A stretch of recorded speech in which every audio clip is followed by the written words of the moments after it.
各位老師，大家好，我係徐永平，呢個係 ERS 老師培訓講座嘅第二講。今日會同大家講下去做一個福音性嘅 ERS 課程嘅時候，會遇到嘅挑戰同埋解決方案。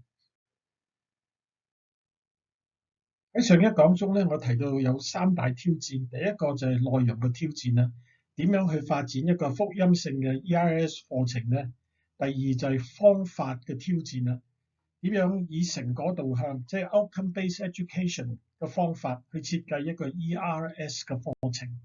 第三就係落地嘅挑戰，點樣喺學校或者喺教會中實施一個 ERS 嘅項目。ERS 課程嘅內容嘅挑戰呢，就係點樣從傳遞宗教嘅知識呢，轉向呢點樣去教導信仰、培養信徒。自從60年代咧，雖然有好多香港嘅中學生都讀過宗教科，但係信耶穌嘅人咧係非常少嘅。呢個顯示就係話，一般嘅宗教課程咧唔能夠培養出信徒。今日嘅年輕人咧缺乏堅固嘅信仰根基，佢哋嘅人生觀往往係嚟自社交傳媒同埋唔同嘅觀念、人生經驗等嚟到構建成嘅。因此咧，福音性嘅 ERS 咧必須要喺福音嘅信仰基礎上面咧嚟到教導倫理同宗教嘅知識啦，以致學生可以清楚嘅分辨乜嘢係客觀嘅基督信仰，乜嘢係主觀嘅睇法，乜嘢係異端邪教。ERS 咧基督宗教嘅 syllabus 入邊咧有80% 嘅課題咧都係關於神學上嘅基督論嘅。呢個係教導基督信仰一個大好嘅機會。喺宗教教育中，我哋要區分信仰、信心、信徒呢三個關鍵詞。第一，信仰 the faith 係一個客觀有關福音嘅真理。第二咧，信心 faith 係個人對福音中嘅基督嘅回應。第三，信徒 faithful the faithful 就係活出基督信仰嘅人啦。咁我哋作為老師咧，我哋嘅工作就係教導信仰、培養信徒啦。Teaching the faith, forming the faithful。針對內容嘅挑戰咧，我會準備一個講座去講 ERS 課程發展之前，我哋需要有嘅先決嘅知識。首先，我哋需要去明白乜嘢係福音信仰，教會點樣從全本嘅聖經嗰度歸納出乜嘢係福音嘅精義、含義同埋定義。呢個功夫唔需要你同我從頭做起嘅，教會喺2000年嘅聖靈帶領之下已經立好福音信仰嘅基礎，我哋只係需要去學習同埋去教導啦。比如咧，古教會俾我哋嘅信仰框架咧有使徒信經啊、尼西亞信經啊，呢啲無論係天主教或者係新教，大家都認同嘅福音信仰嘅框架。喺宗教改革嗰陣時候咧，基督新教又俾教會呢個西敏斯特信仰宣言啊、聖公會嘅39條信綱啊等等都係從聖經嗰度歸納出福音嘅定義、含義同埋精義啦。另外咧，普世教會咧每10年一次嘅洛桑會議，佢哋對乜嘢係整全個福音個共識咧，都係好值得我哋去參考嘅。最後咧，每個老師都應該好清楚明白自己教會或者宗派嘅信仰宣言啦。雖然學生唔需要學習所有呢啲嘅信仰嘅 frameworks， 可能佢哋只係需要學習使徒信經就可以啦。但係我哋作為老師嘅咧，我哋應該更加清楚我哋今日福音信仰嘅定義係點樣演變出嚟嘅，以至我哋可以清楚回答學生嘅信仰問題啦。跟住咧，我哋就要睇下 ERS syllabus 入邊嘅65個課題喎，同我哋前面所講嘅福音信仰有咩嘢差距呢？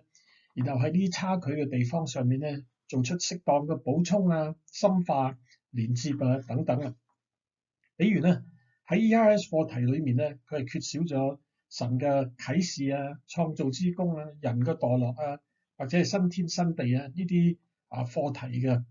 咁呢啲我哋肯定要補充啦，因為如果冇呢啲真理嘅話，呢個課程就唔係一個福音性嘅課程啦，只係一堆冇頭冇尾又冇權威嘅宗教知識啫。第二咧，我哋要識得點樣從福音同埋救贖個角度咧去睇規範倫理嗰一部分啦。目前咧，呢個規範倫理咧，只係用哲學嘅理論嚟推論一啲倫理嘅規範嘅原則，裏面有11個課題係同佛教同基督教共用嘅，所以將信仰同倫理連結起嚟咧，就係一個 ERS 老師嘅重要嘅責任，免得學生咧嘅思想咧就被混亂啦。第三咧，我哋亦要從基督教倫理嘅基礎上面咧嚟到了解同埋回應你 syllabus 裏面咧講到7個唔同嘅個人同埋社會問題啦，譬如好似人權嘅問題啊、家庭倫理啊、商業倫理啊、bioethics 環保啊呢啲咁嘅個人同社會問題，咁我哋就會將呢個倫理同埋宗教嘅知識咧變為一個可以喺中國香港社會入邊活出嚟嘅基督信仰。咁樣最後咧，我哋就要去擴大原有嘅 ERS syllabus 嘅學習宗旨、學習目標同埋學習成果啦。咁樣咧，我哋就可以開始去做課程發展嘅工程啦。我哋而家就嚟睇下方法嘅挑戰啦，就係點樣從一個內容導向轉為一個以成果導向嘅教育方式咧。呢度有3大點。第一，一般嘅老師咧，佢哋用嘅教學方法都係以科目嘅內容為導向。呢種嘅教學方法咧係重視咧知識嘅傳遞，用教科書嚟規劃學習嘅內容同埋次序啦。喺評估方面咧，呢個方法都會重視一個學生對於課程內容嘅掌握。比如叫佢哋解釋一下乜嘢係十誡啊，或者耶穌點去教十誡咧。ERS 嘅 syllabus 入邊嘅課程咧，係用以成果導向嘅學習，我哋叫做 outcome-based education（OBE）。呢種教育嘅方法咧，係重視全人嘅發展，唔單止係知識方面，還要有技能方面同埋價值觀上面都要達到一定嘅成果嘅。評估咧，重視嘅咧唔單止係掌握到知識，還係要包含學生咧可唔可以綜合唔同嘅知識啊，然後應用喺生活裏面啊。譬如咧考試咧可能會問呢啲咁嘅問題嘅，十誡係點樣規範社交媒體嘅使用咧？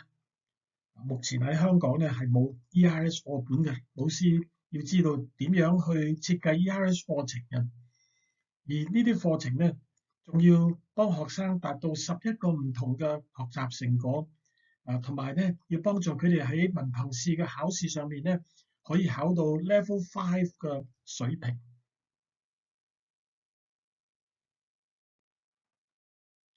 針對方法嘅挑戰咧，我設計咗一個 OBE 課程設計嘅講座，係幫助啲唔熟悉 OBE 教學方法嘅老師咧去設計 ERS 嘅課程。呢個方法咧包括圖片上面講嘅4個環節啦。首先，我哋需要列出每一個課程嘅福音性嘅 ERS 學習成果啦。第2步咧就係重新制定一個評估嘅標準。第3咧就係有一個清晰嘅評估表，即係旁邊嗰度你可以睇到一個 example 啦，就係一個assessment rubric 啊。咁樣咧，我哋嘅學生咧就可以清楚知道佢哋要學習嘅目標係乜嘢嘢。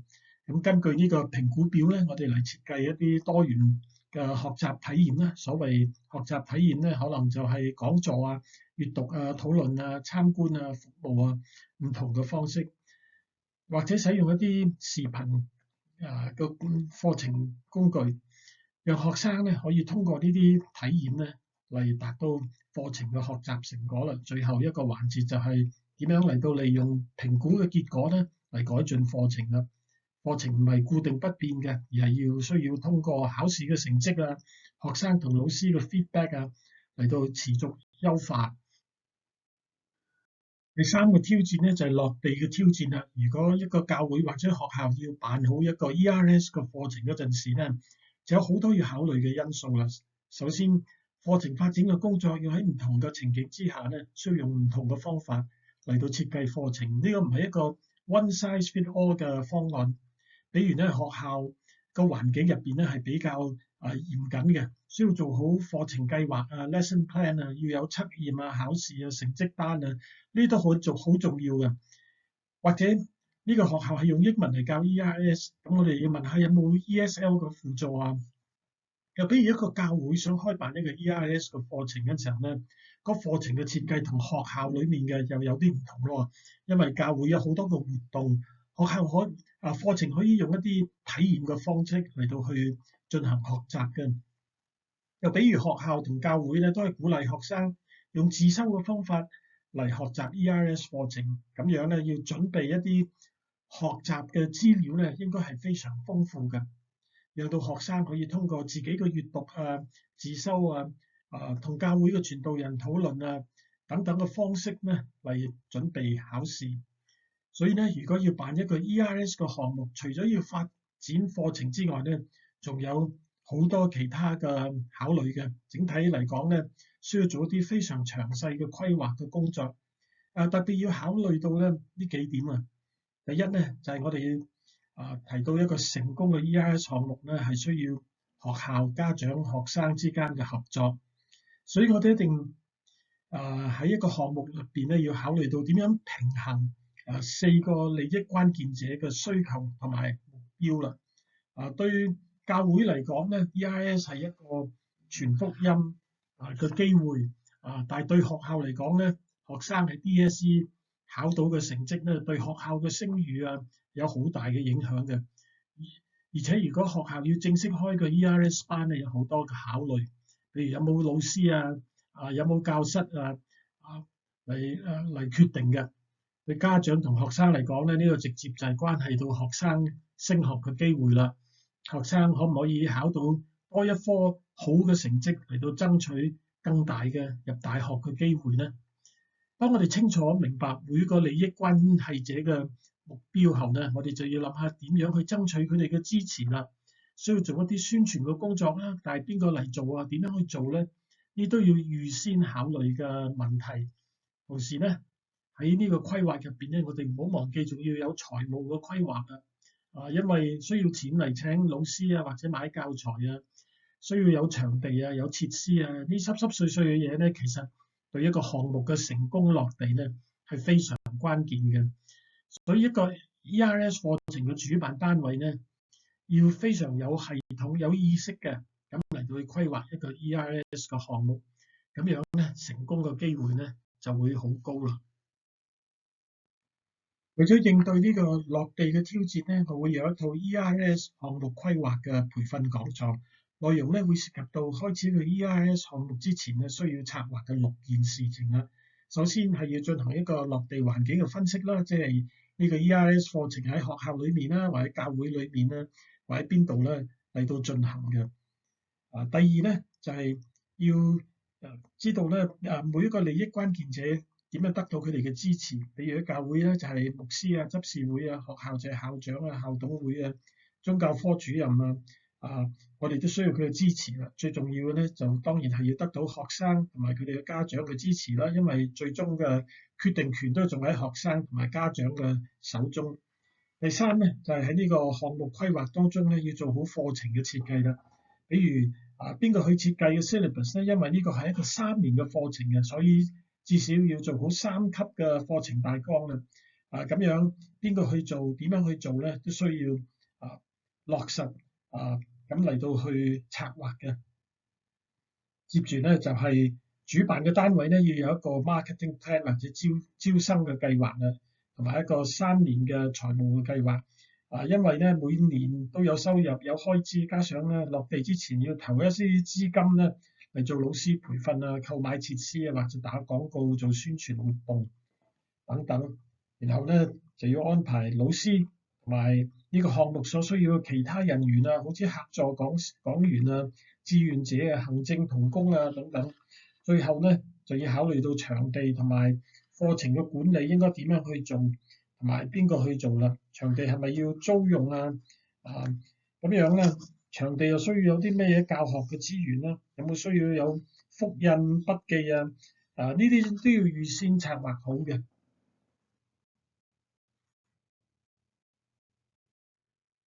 最後咧，如果有一間教會或者幾間學校想一齊合辦一個福音性嘅 ERS 課程嘅話咧，就可以一齊花啲時間嚟做一個工作坊啦。工作坊嘅目的係咩咧？就係完成呢個 ERS 項目嘅計劃書。